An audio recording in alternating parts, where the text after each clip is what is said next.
सुख के लिए भटकने वाले लोग जरूर करें ये उपाय। वादा है जीवन में कभी दुख नहीं होगा आपको। यह एक कहानी है। कहानी बहुत ही प्रेरणादायक है। अगर इस कहानी को आप अपने जीवन में उतारते हैं, सुनते हैं या इसका उपयोग करते हैं तो आप कभी भी किसी से दुखी ना होगे। कहानी स्टार्ट करते हैं।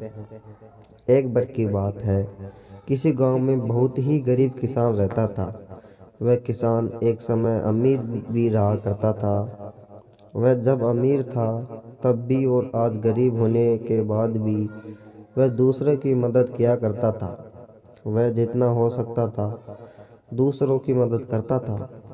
वह किसान जब भी मंदिर जाया करता तो ईश्वर से धन मांगता ताकि वह दूसरों की मदद कर सके।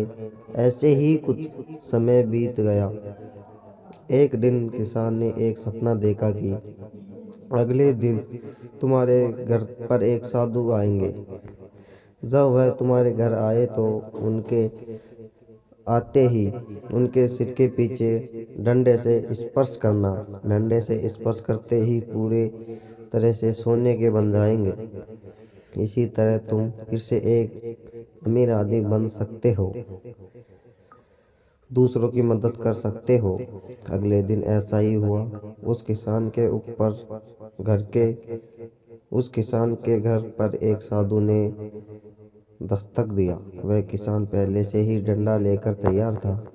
जैसे ही वह साधु घर के अंदर आया, किसान डंडे से उसके सर पर स्पर्श किया और वह पूरी तरह सोने का बन गया।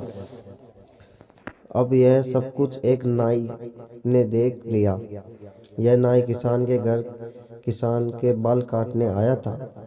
उस नाई ने सोचा, अगर किसी साधु को डंडे से मारने पर सोने का बनता है तो मैं इस तरीके से बहुत ही अमीर बन सकता हूँ। मुझे भी साधुओं को डंडे से मारने अमीर बनना चाहिए। उस किसान ने तो बस एक ही साधु को डंडे से मारा। मैं एक से ज्यादा साधुओं को डंडे से मारकर उससे भी ज्यादा पैसे वाला बन जाऊंगा।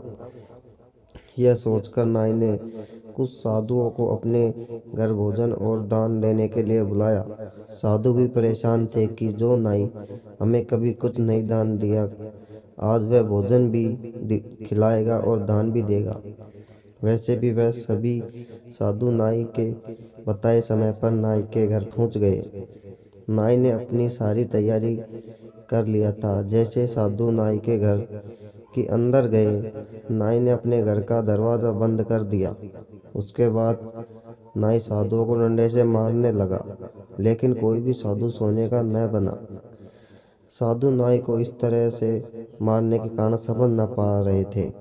कुछ समय मार खाने के बाद सभी साधुओं को गुस्सा आ गया। सभी साधु मिलकर नाई को खूब मारा। नाई को मारने के बाद वह नाई के घर से बाहर आ गए। कहानी से ज्ञान, हमें किसी का नुकसान नहीं करना चाहिए। सुख के लिए भटकने वाले लोग किसी को अपना दुख बताने की बजाय किसी के ऊपर अत्याचार ना करें।